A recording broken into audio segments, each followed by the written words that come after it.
साथियों का मार्गदर्शन करेंगे।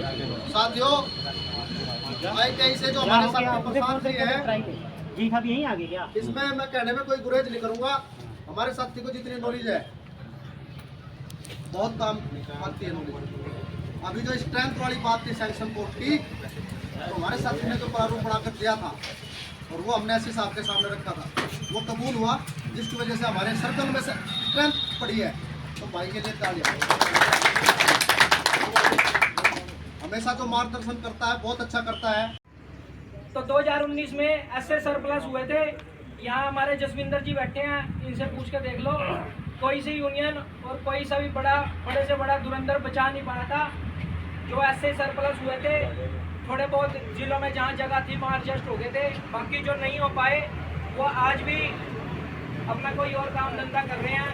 अभी पिछले 2 साल साल हो गया, अभी 3 ऐसे अनुबंधित विद्युत कर्मचारी संघ ने यमुनानगर में 3 एडजस्ट करवाए थे।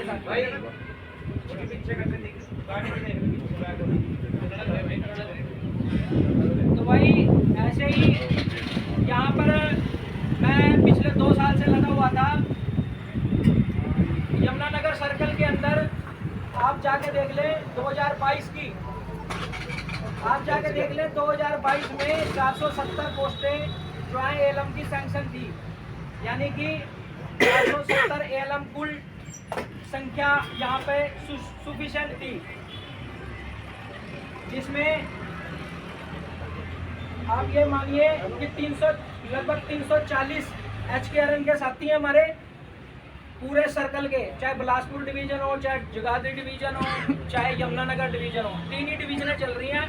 सारों का टोटल करोगे तो एलएम 340 एलएम HKRN के हैं और 116 जो है डीसी रेट के हैं।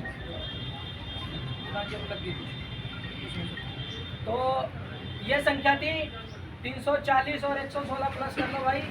और जो पहले से रेगुलर जो पिछली भर्ती आई थी 1307 एलएम की, उसमें अनुबंधित साथी जिंदाबाद जिंदाबाद जिंदाबाद, एचकेएल के साथी जिंदाबाद जिंदाबाद जिंदाबाद, फ्लैट के साथी जिंदाबाद जिंदाबाद जिंदाबाद। भारतीय मजदूर संघ अमर रहे, अमर रहे, अमर रहे। भारतीय मजदूर संघ अमर रहे, अमर रहे, अमर रहे।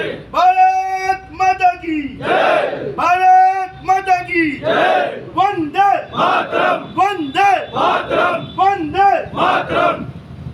सभी जिला यमुनानगर के बहादुर साथी जो आज इस बैठक में पहुंचे, अपना काम छोड़ के, उनका तहे दिल से स्वागत और धन्यवाद। जो आप लोगों ने हम लोगों की एक शॉर्ट नोटिस पर आप लोग यहाँ पहुंचे। साथियों,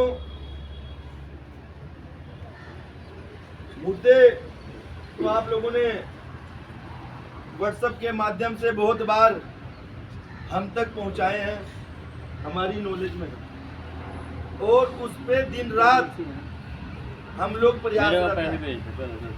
बहुत लंबा ना खींचते हुए 2015 में जब मैं महकमे में आया तो मेरे सामने तो ये बात आई थी, शायद आप लोगों के सामने भी आई हो, कि कच्चे कर्मचारियों की कोई छुट्टी नहीं होती। आई थी कि नहीं आई थी? आज आपको 10 कैजुअल 10 मेडिकल की सुविधा मिली।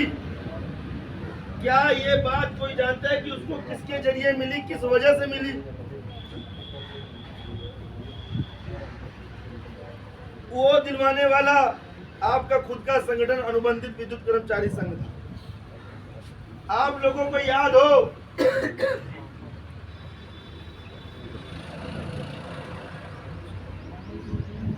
मेला जी ये काम बात हो जाता मेरे यार। एक मिनट, वो मांगते वहां कौन है परेशान? करो आप। इसकी नौकरी में दिक्कत होती है, उससे ज्यादा परेशान कोई नहीं होता मेला जी।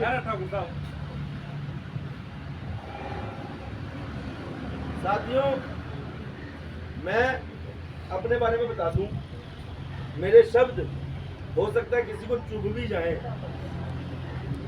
हो सकता है कि मेरा बोलने का तरीका किसी को पसंद ना हो, पर साथियों जो काम करते हैं उसको परफेक्शन से करते हैं।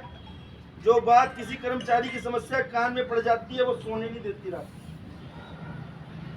जब हम किसी ऐसी स्थिति से गुजर रहे होते हैं कि हमारे रोजगार में दिक्कत हो, और उस समय भी हम उस हालात को, उस समय को, अभी आप लोगों के पास जब ये 6000 की भर्ती आई, हमारे संगठन के साथी उनको स्पष्ट शब्दों में कह दिया था, अनुबंधित विद्युत कर्मचारी संघ के एक भी सदस्य पे दिक्कत नहीं आने देंगे। कहा था कि नहीं कहा था? और दूसरे साथी हमारे साथियों से फोन करके पूछते थे, भाई हमारा क्या बनेगा? पूछते थे कि नहीं पूछते थे? साथियों, वो आपका संगठन था जो दूरदर्शी है, जो कल आने वाले खतरे के लिए पहले तैयारी कर लेता है। आज आप लोगों ने सुना होगा बहुत सारे लाइनमैन फोरमैन बन गए, वो किसी ने नहीं कराए, वो आपके संगठन ने कराए, ताकि जो नवी भर्ती हुई है उनको हमें एडजस्ट कर सके। ये आपके संगठन की दूरदर्शिता थी। कच्चा कर्मचारी मर जाता था, फटाफट संस्कार करा दिया जाता था, मिट्टी खराब हो रही है, याद है कि नहीं है? किसी कर्मचारी को चोट लग जाती थी, सत्तार भाई हमारे बीच में बैठा है, हम लोग चंदा पाके इलाज कराते थे। क्यों भाई? विभाग की कोई जिम्मेदारी नहीं है, वो हमारी इंसानियत थी। विभाग ने क्या दिया? आज अगर किसी कर्मचारी को चोट लगती है तो एक्शन ऑफिसर साथ के साथ चेक करते हैं, और एसडीओ और एक्शन को वहां पहुंचना कंपलसरी है। ये आपके संगठन की ताकत है। अभी कच्चे कर्मचारी की हादसे के दौरान मृत्यु हो जाती थी, कोई पूछने वाला नहीं था। आपके यमुनानगर में रदौर में एक घटना घटी संजय धीमान भाई के साथ। भाई जी किसी ने स्टैंड ले, कच्चे कर्मचारी वहां दरी पे बैठ गए, और मात्र मैं उस काम को काम नहीं मानता, काम होता है जो लगातार 10 दिन करना पड़े, 5 दिन लड़ने। लेटर आ गया कि अगर हरियाणा कौशल रोजगार निगम के कर्मचारी को कुछ होता है तो उसके परिवार को, उसके आश्रित को नौकरी दी जाएगी। साथियों, क्या संगठन की उपलब्धि नहीं है?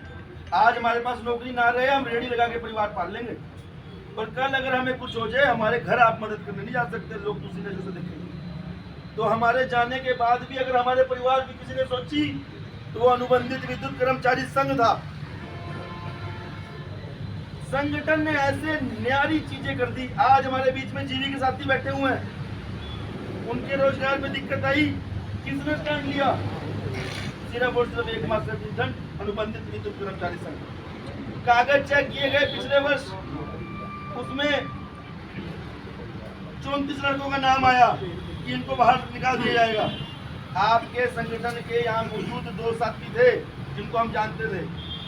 आपके संगठन ने लड़ाई लड़ी, वो 34 के 34 आदमी आज नौकरी पे हैं, और उन 32 आदमियों को मैं जानता नहीं हूँ। इन 2 के अलावा जिनकी नौकरी बची, आज तक उन्होंने फोन करके शुक्रिया अदा भी नहीं किया कि संगठन ने इतना बड़ा काम कराया, और ना ही आज भी वो हमारे सदस्य हैं।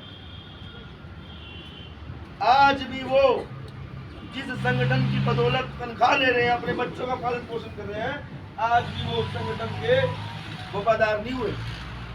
आपको क्या लगता है, अगर आपके 100% काम कर दिए जाए तो ये सारे अनुबंधित कर्मचारी आपके साथ जुड़ जाएंगे?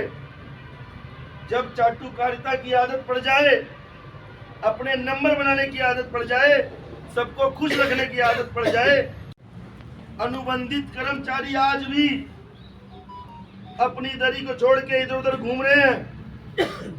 साथियों, जिस प्रकार रावण के साथ विभीषण और देश के साथ जयचंद, वो काम वो आज भी कर रहे हैं।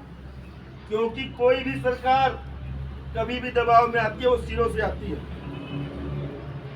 साथियों, अपनी संख्या देख लो, और इसमें से अगर 5 आदमी को व्हाट्सएप पे मैसेज करने लग जाए तो जवाब नहीं दे सकता आदमी। क्या इतने आदमी सरकार को दबाव में ला सकते हैं? अपने आप से सवाल करो कि हम कहाँ हैं।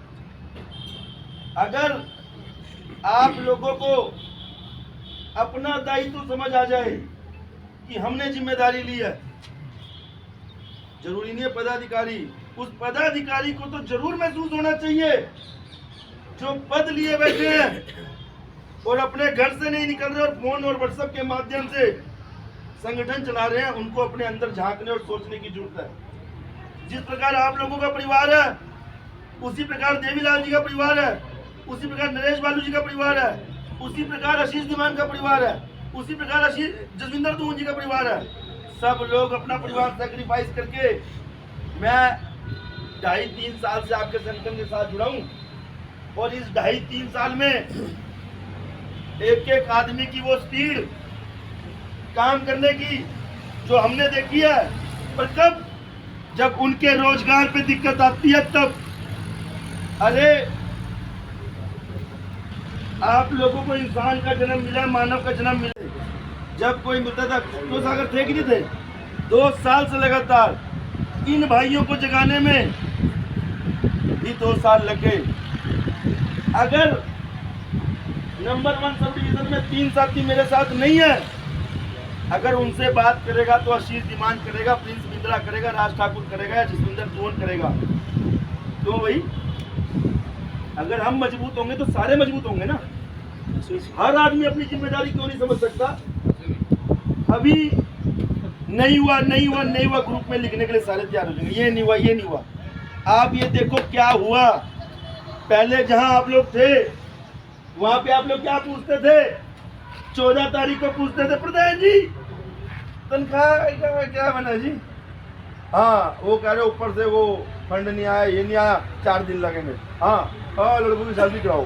प्रधान जी हमारे बहुत अच्छे, लिमिट नहीं आई। प्रधान जी हमारे वहां तो बोल नहीं फूटा किसी का। आज आप लोगों को चीफ की टेबल पे, एमडी की टेबल पे बिठाया जाता है, बिजली मंत्री के साथ बिठाया जाता है। आपके हकों की बात वहां ऑन दी टेबल होती है। आपको एससी महोदय लेटर लिख के मीटिंग के लिए टाइम देते हैं, वहां पे तीनों एक्शन मौजूद होते हैं। ये आपके संगठन की उपलब्धता है। आप अपने मन में सोचो, सिर्फ मेरा काम संगठन को आगे बढ़ाना नहीं है। मैं जींद जा रहा हूँ, कैथल जा रहा हूँ, कुरुक्षेत्र जा रहा हूँ, हिसार जा रहा हूँ, गुड़गांव जा रहा हूँ, फरीदाबाद गया, जहां जाता हूँ मैं सिर्फ वहां पे एक काम करता हूँ, ना मैं संगठन की चालीसा पढ़ता हूँ, सिर्फ उनका वहम काट देता हूं।